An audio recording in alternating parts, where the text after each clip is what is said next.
Saint Xavier's high school કલોલમાં આપ સૌનું સ્વાગત છે. ધોરણ 7 વિષય સામાજિક વિજ્ઞાન પાઠ 12 આપત્તિ અને વ્યવસ્થાપન.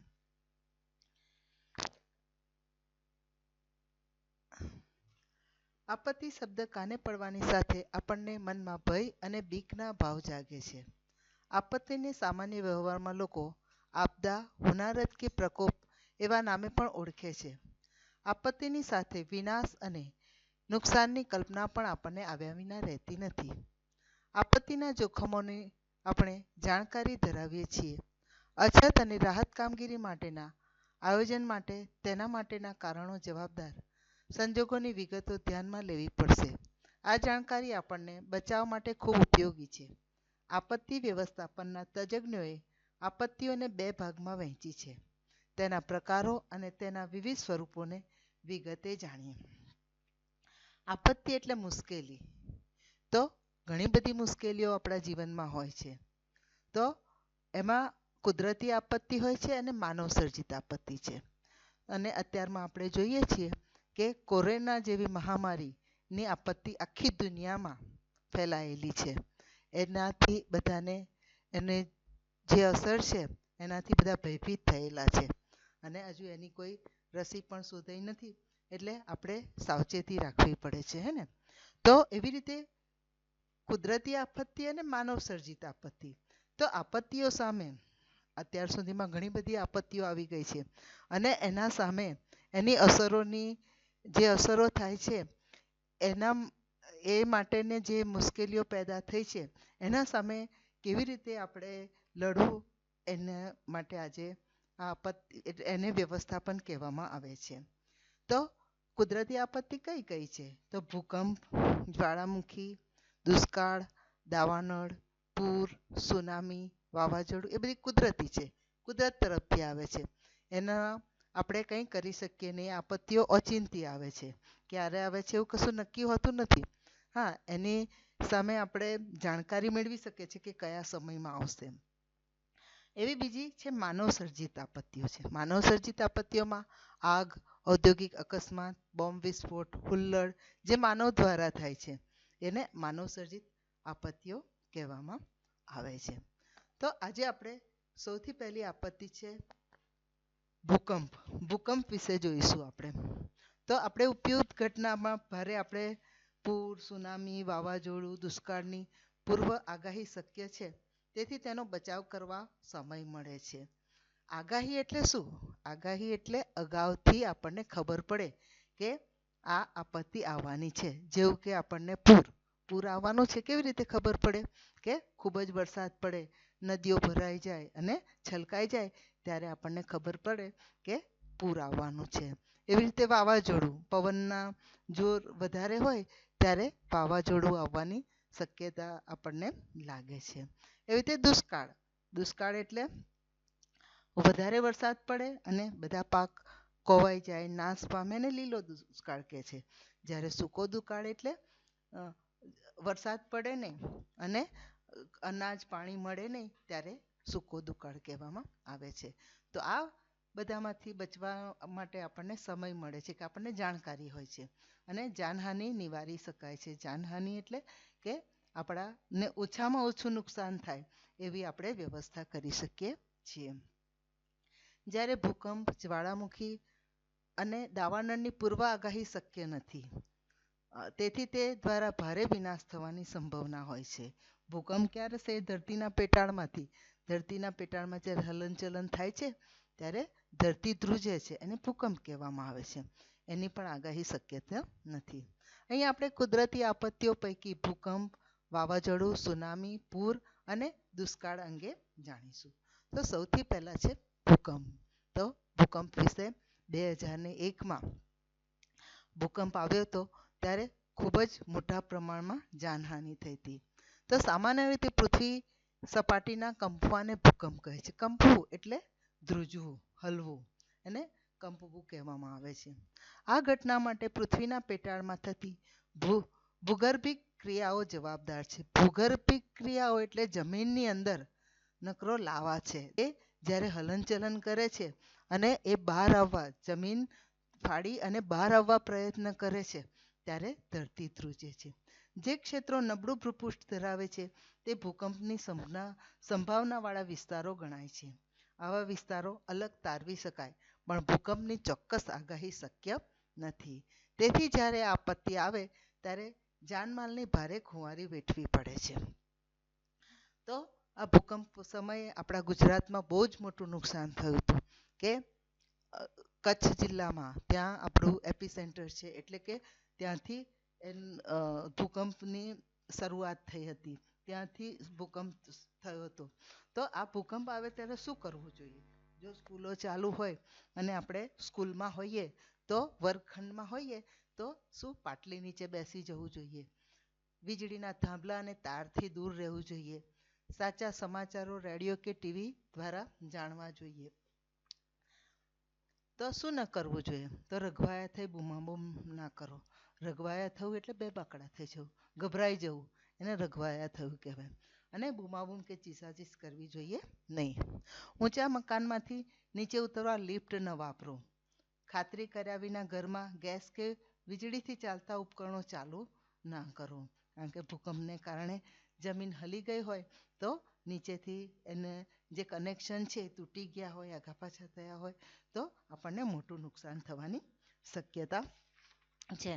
એટલે એ ઉપકરણો બંધ કરી દેવા જોઈએ અને ચાલુ કરવા જોઈએ નહીં.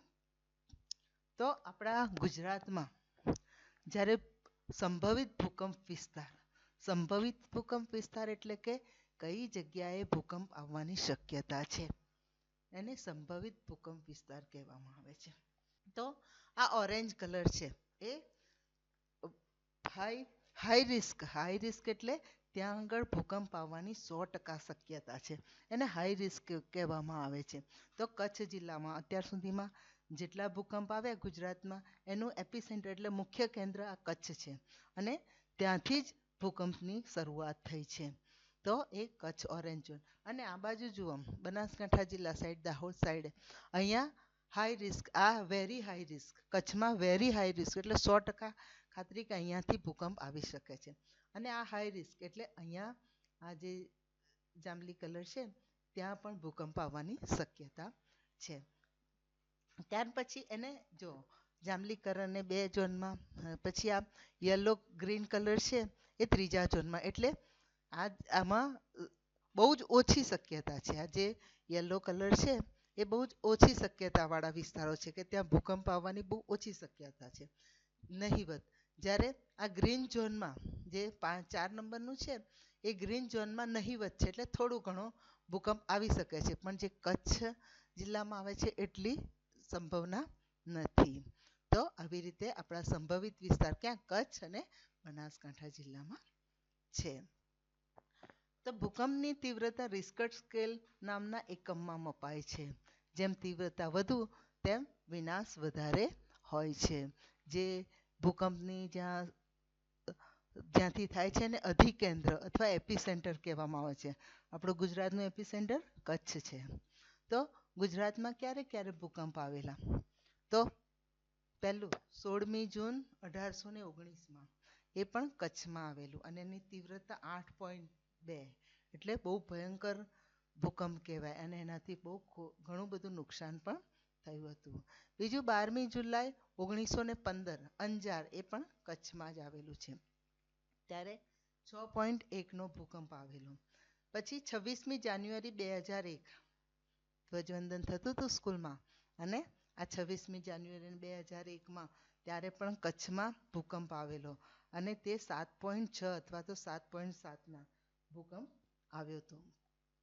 તો અને આ વખતે બહુ જ ભયંકર નુકસાન થયું હતું. બધી જગ્યાએ બહુ નુકસાન થયું હતું અને કચ્છમાં તો મકાનો જમીનમાં બેસી ગયા હતા. ત્યાર પછી બીજી આપત્તિ છે વાવાઝોડું. વાવાઝોડું એટલે વાતાવરણમાં હવાના દબાણમાં સર્જાતી અસમતુલાની પરિસ્થિતિથી પ્રચંડ વાતાવરણીય તોફાનો ઉદ્ભવે છે. બહુ જ ભયંકર પ્રમાણમાં જે પવનો ફૂંકાય એને વાવાઝોડું કહેવામાં આવે છે. તે વાવાઝોડું કે ચક્રવાત એવા નામે ઓળખાય છે.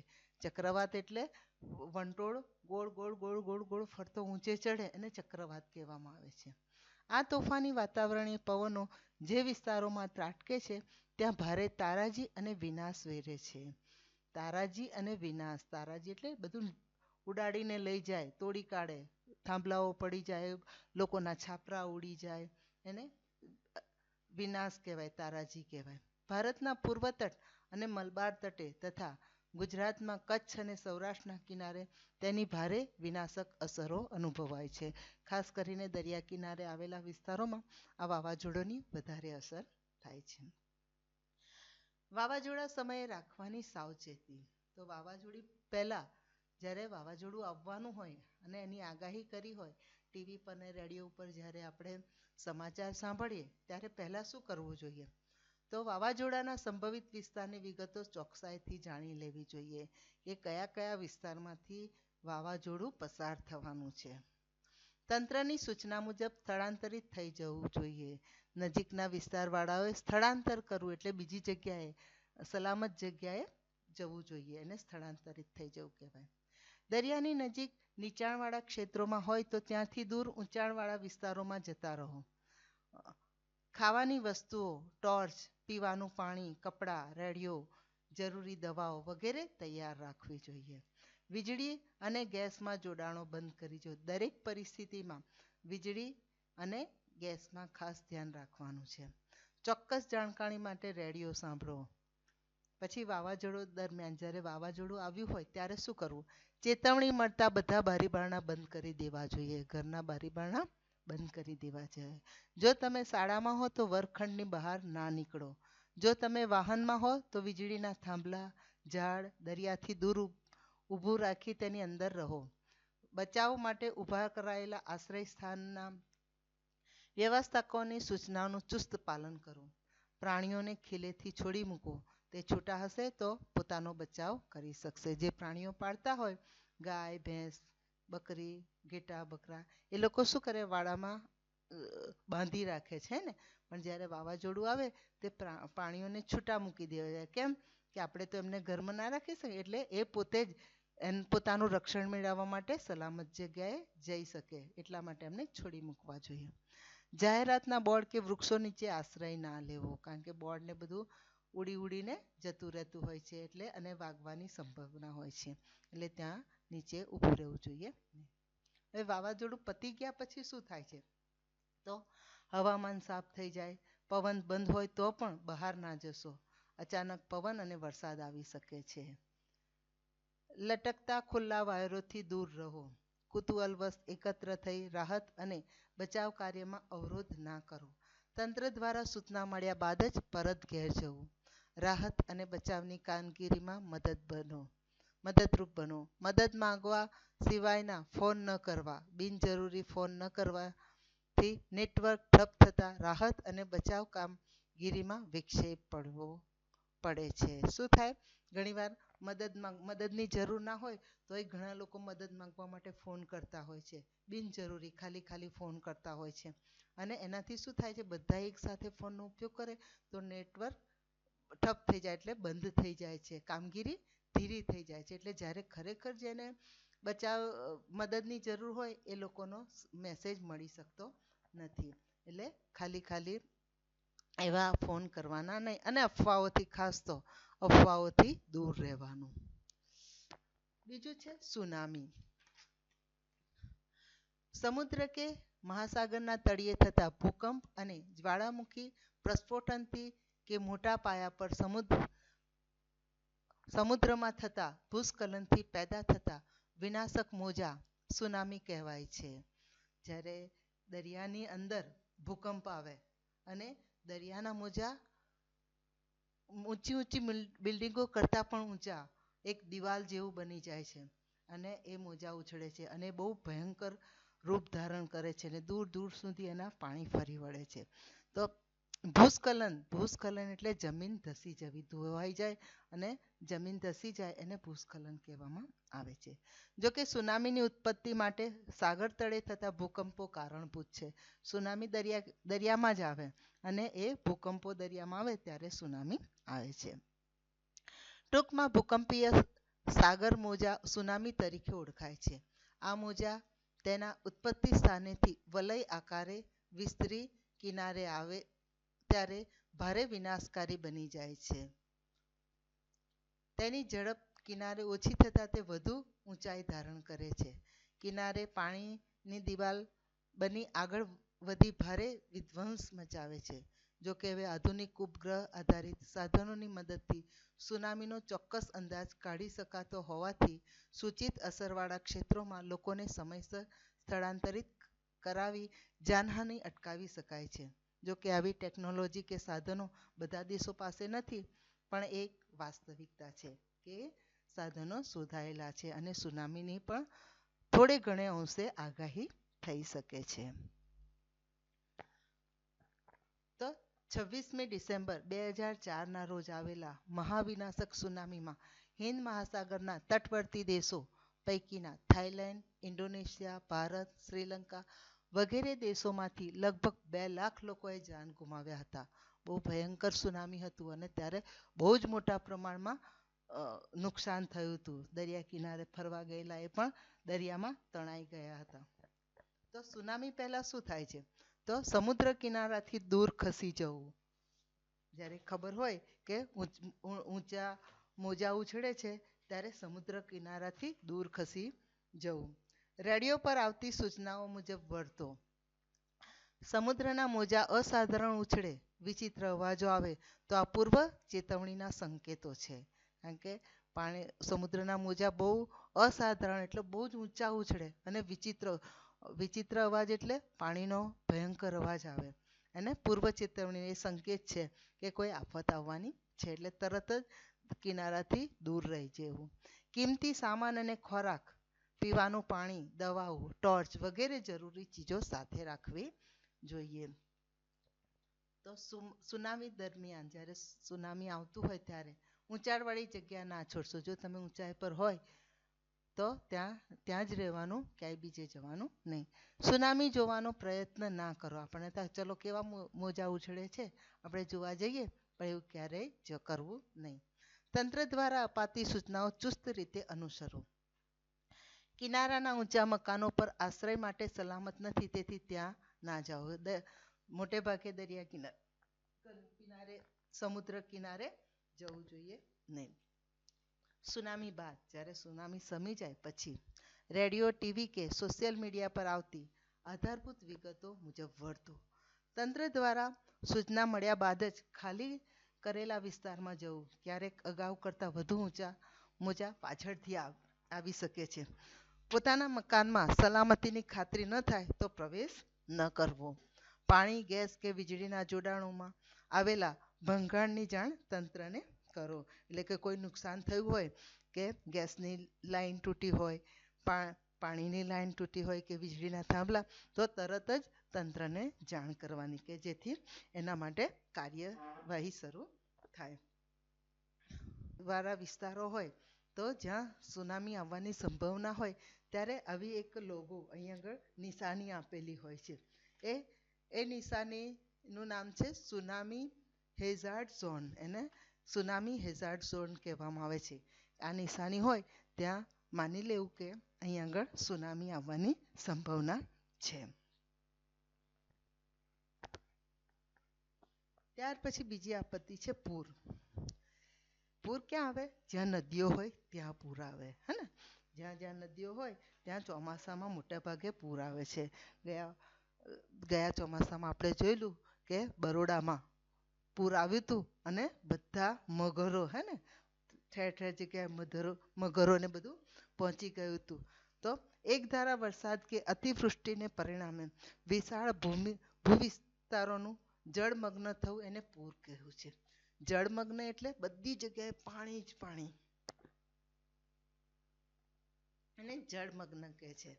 તો એને પૂર કહેવાય છે કે નદી નાળા છલકાઈ જઈને આખું બધું પાણી ગામોને શહેરોમાં ફરી વળે, એને પૂર કહેવામાં આવે છે. સામાન્ય રીતે આપણે આ ઘટનાને નદી સાથે જોડીએ છીએ.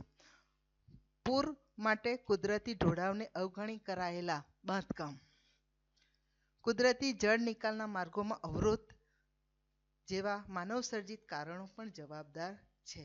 મોટા શહેરોમાં વધુ વરસાદથી ક્યારેક જળ ભરાવાની સ્થિતિ પૂરનું સ્વરૂપ ધારણ કરે છે.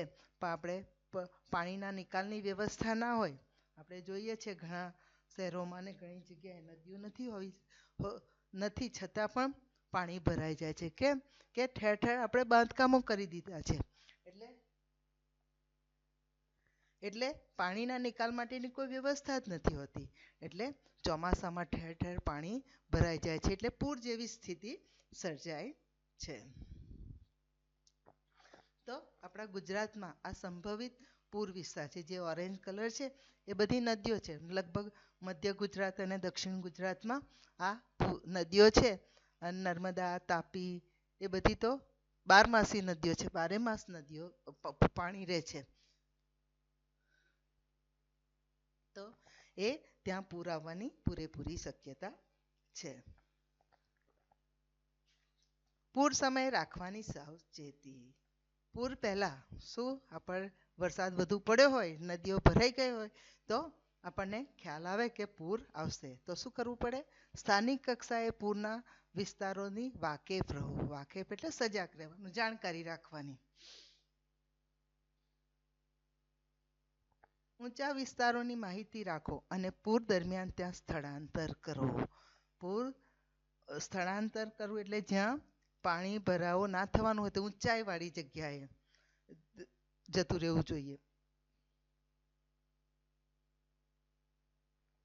પૂરની તંત્ર દ્વારા અપાતી ચેતવણી મુજબ વર્તો.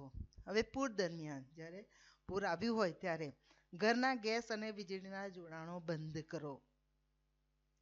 તમારું વાહન પૂરમાં ફસાય ત્યારે તરત તેની બહાર નીકળી જવું અને 7-8 વ્યક્તિનું જૂથ બનાવી એકબીજાના હાથ પકડી પ્રવાહ બહાર નીકળવાના પ્રયત્ન કરવો જોઈએ.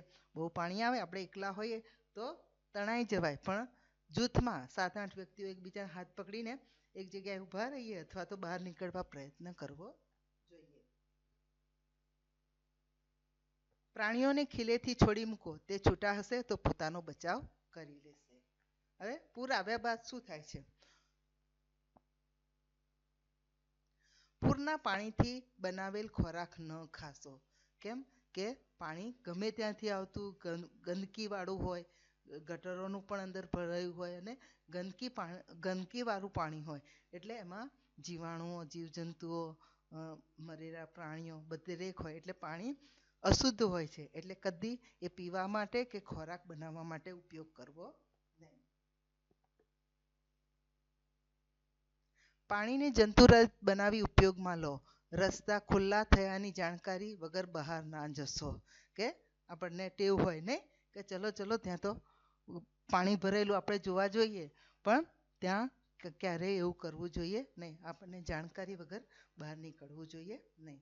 સાપ વીંછીના ઉપદ્રવ સામે સજાગ રહો. કારણ કે બધે પાણી ભરાઈ ગયા હોય તો સાપ વીંછીના દરમાં પણ પાણી ભરાઈ જાય ને, તો એ લોકો પણ બહાર આવવા પ્રયત્ન કરે. મેં કહ્યું એવી રીતે બરોડામાં મગર, નદીઓમાંથી બધા મગર બહાર આવી ગયેલા, બધાના ઘરમાં ચડી ગયેલા, હે ને. તો એ માટે આપણે સજાગ રહેવું જોઈએ.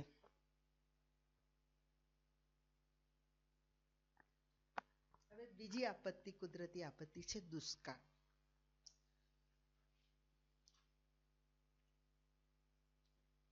દુષ્કાળ એ વિનાશકારી અને લાંબા સમય સુધી પોતાની માઠી અસરો છોડે એવી કુદરતી આપત્તિ છે. વિનાશકારી લાંબા સમય સુધી પોતાની માઠી અસરો, માઠી એટલે ખરાબ અસરો છોડે એને કુદરતી આપત્તિ છે. આ આપત્તિ સમયે જીવસૃષ્ટિના અસ્તિત્વ સામે અત્યંત આવશ્યક એવા પાણી અને ખોરાક સાથે જોડાયેલી છે.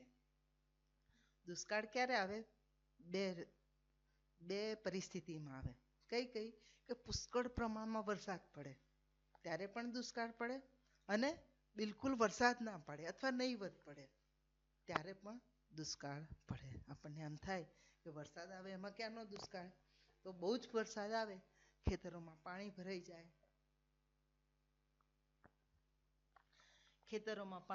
જાય, તો શું થાય કે પાક કોવાઈ જાય છે. કોવાઈ જાય એટલે નાશ પામે, હે. એટલે એ આપણા ઉપયોગમાં લેવા લાયક રહે નહીં. અથવા તો ઘણી વાર તો શું થાય છે કે પાક તૈયાર થઈ ગયો હોય અને વરસાદ પડે તો પણ એ અનાજ નકામું જાય છે. તો એને લીલો દુકાળ કહેવામાં આવે છે. જ્યારે બિલકુલ વરસાદ જ ના પડે, પાણી એ ના મળે, ત્યારે શું પાક ના થાય, એટલે લોકોને વાપરવા યોગ્ય પાણી ના મળે અને અનાજ પણ મળે નહીં, ત્યારે પણ દુષ્કાળની પરિસ્થિતિ થાય છે.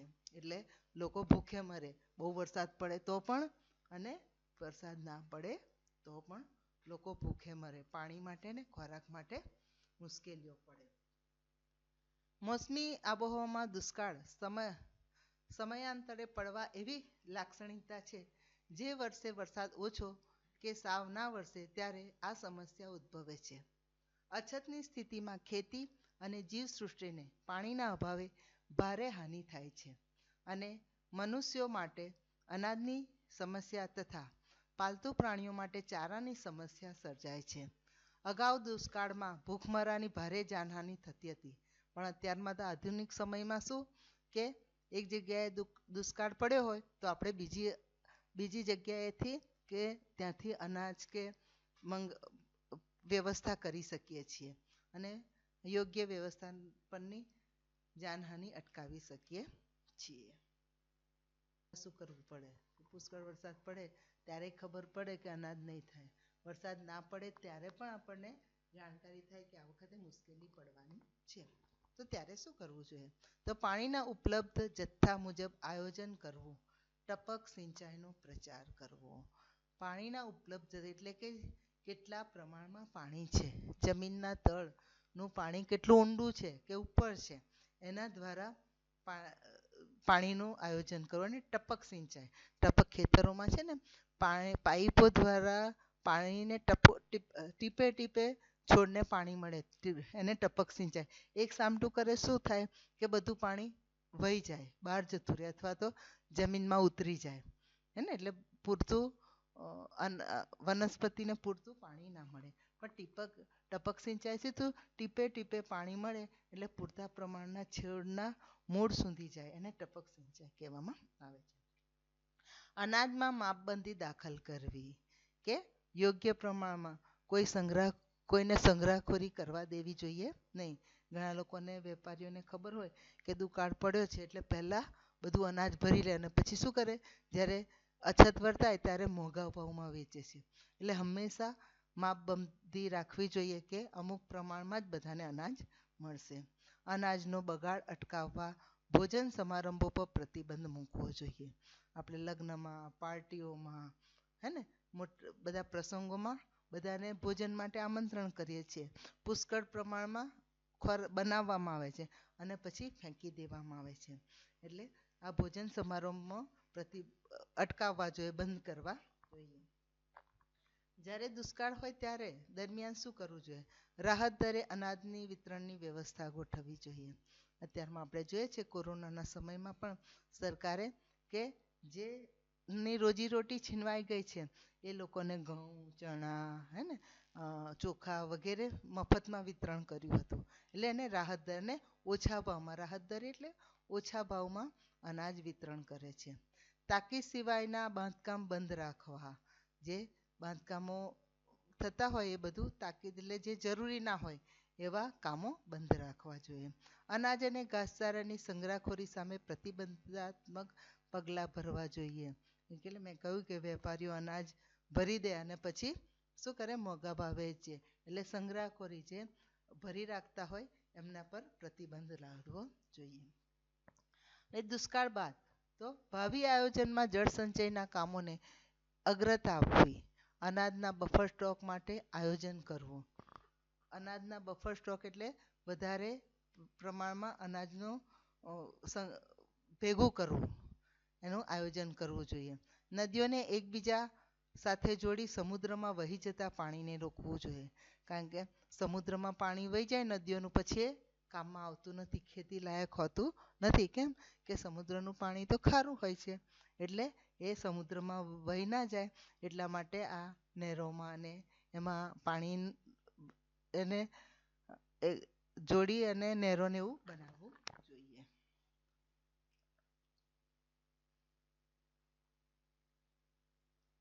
હવે આ બધી કુદરતી આપત્તિ આપણે જોઈ તો એની અસર શું થાય છે લોકોને, જાનમાલને? દરેક જીવને પશુ પક્ષી માણસ બધાને શું નુકસાન થાય છે? ભૂકંપ, પૂર, સુનામી, વાવાઝોડું જેવી આપત્તિ ભારે પ્રમાણમાં જાનમાલનું નુકસાન થાય છે ને. પ્રાણીઓ મનુષ્યો બધા મરી પણ જાય છે અને એમની માલ મિલકતને પણ નુકસાન થાય છે. આપત્તિગ્રસ્ત ક્ષેત્રોમાં રસ્તા, મકાનો, જાહેર સગવડના મકાનો ફરીથી બાંધતા વર્ષો નીકળી જાય છે. કારણ કે આપણને ખબર છે કે આ બધું કેટલું મોંઘું છે હે ને, અને બનાવતા કેટલા વર્ષો નીકળી જાય છે કમાઈને બનાવતા, એટલે વર્ષો નીકળી જાય છે. જે પરિવારોએ પોતાના સ્વજનો આપત્તિમાં અકાળે ગુમાવ્યા હોય તેવા લોકોને ભારે શોક અને હતાશા ઘેરી વળે છે. તો આપણે કચ્છમાં જ્યારે 2001માં ભૂકંપ આવ્યો ત્યારે મકાનો જમીનમાં પેસી ગયા હતા, જતા રહેલા, કેટલા બધા મરી ગયા. એમાં ઘણા બાળકો બચી ગયા હતા, તો બિચારા અનાથ થઈ ગયા હતા. વૃદ્ધો ઘણા બચી ગયેલા કે જેમના બાળકો મરી ગયા હતા. એ લોકો બહુ હતાશામાં ઘેરી, બહુ નિરાશ થઈ ગયેલા અને શોકમાં થઈ ગયેલા. જે પરિવારોએ કમાનાર વ્યક્તિ ગુમાવ્યા હોય તેમની સ્થિતિ ભારે કફોડી થાય છે. બહુ જ ખરાબ પરિસ્થિતિ થઈ જાય છે, પાગલ જેવા બની જાય છે. આપત્તિમાં જે લોકો કાયમી વિકલાંગતાનો ભોગ બને તેમના પુનર્વસનની સમસ્યા ભારે વિકટ હોય છે. આ પ્રકારની મુખ્ય અસરો જોવા મળે છે. આપત્તિઓની અસરો ઓછા વત્તા અંશે તમામ લોકો પર પડે છે, પણ તેની સૌથી માઠી અસરો ગરીબ માણસો અને અભાવગ્રસ્તો પર વધુ થાય છે. કારણ કે ગરીબ માણસ તો બિચારો મજૂરી કરીને ખાતો હોય અને એનું થોડું ઘણું હોય એ નાશ પામે ત્યારે બિચારાની બહુ ખરાબ હાલત થાય છે. માનવ જીવન પર તેની વિઘાતક અસરો ઓછી કરવા સાવચેતી, લોકજાગૃતિ અને તંત્રને સજ્જ કરવા જેવા પગલાં ભરવાથી તેની વિનાશક તીવ્રતા ઓછી કરી શકાય છે. આપત્તિ કે અકસ્માતોની કેટલીક ઘટનાઓ માનવ સર્જિત હોય છે. આપત્તિ કે અકસ્માતોની કેટલીક ઘટનાઓ માનવ દ્વારા. અત્યારમાં આપણે જોઈએ છે ઠેર ઠેર ઉદ્યોગો સ્થાપેલા હોય છે. એનાથી શું થાય છે? વાતાવરણ બગડે છે હે ને. ગેસ લીકેજ થતું હોય છે કે આપણે અકસ્માતો થતા હોય છે કે ઠેર ઠેર વાહનોને જોઈએ છે આપણે તો અકસ્માતો સર્જાતા હોય છે. જો આપણે સાવચેતી કે અગમચેતી દાખવીએ તો આવી ઘટનાઓ નિવારી શકાય છે. આપણે જોયું કલોલમાં પંચવટી વિસ્તારમાં ગેસની પાઇપલાઇનમાં વિસ્ફોટ થયો હે ને. કેટલા 3 જણ મરી ગયા, એમના મોટા મોટા ઘર પણ તૂટી ગયા. એ જવાબદાર કોણ? માણસ.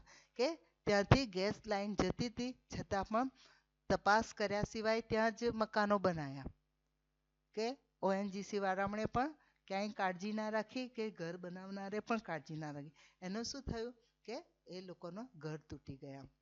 એટલે સાવચેતી રાખી નહીં. ઘણીવાર આપત્તિ સમયે લોકો રાહત કે બચાવ કાર્યમાં મદદરૂપ થવાના બદલે તે કામગીરીમાં અવરોધ કે વિલંબ થાય તે રીતે વાહનો ઊભા રાખીને મોબાઈલ ફોનથી વિડીયો ઉતારવા માંડે છે ને. એ લોકોને મદદ તો ના કરે અને વિડીયો ઉતારવામાં પડ્યા. આમ તો લગભગ એ જ જોઈએ છે કે આપણે વિડીયો ઉતારતા હોય છે, એમને મદદ નથી કરતા, જેના લીધે અસરગ્રસ્તોના જીવનું જોખમ પણ સર્જાય છે. આવા સમયે આપણે રાહત અને બચાવ કામગીરીમાં તંત્રને મદદરૂપ થવું જોઈએ. જોયું હતું કે તીડનો પ્રકોપ થયો હતો. તો તીડ એક કીટક વર્ગમાં છે. કીટક એટલે જીવજંતુઓ છે અને એની 11,000 જેટલી પ્રજાતિઓ, એટલે 11,000 જાતના જીવો આવેલા છે, કીટકો આવે છે. વળી તે ઝુંડમાં રહેવાનું પસંદ, ઝુંડમાં એટલે સમૂહમાં, ઝુંડના ઝુંડ એટલે ઉડીને આવે, આકાશે ના દેખાય એટલા ભયંકર રીતે ઝુંડમાં રહેલા આવે છે. 2019-20માં ગુજરાતના રણ વિસ્તાર અને રણ કાંઠે આવેલી કચ્છ, બનાસકાંઠા, પાટણ જિલ્લાના કેટલાક વિસ્તારોમાં તેનો ઉપદ્રવ જોવા મળ્યો હતો. ગુજરાતમાં જોવા મળેલા તીડ રણતીડ કે ખાવધરા તીડ નામે ઓળખાય છે. આ પ્રજાતિના તીડ કરોડોની સંખ્યામાં ઝુંડ રૂપે ત્રાટકે છે. એક સાથે જ બધા આવે, આખા ખેતરમાં ઉતરે અને એક સામટો બધો પાક ખાઈ જાય. આ જીવનકાળ દરમિયાન પોતાના વજનથી 1000 ગણું ખાય છે.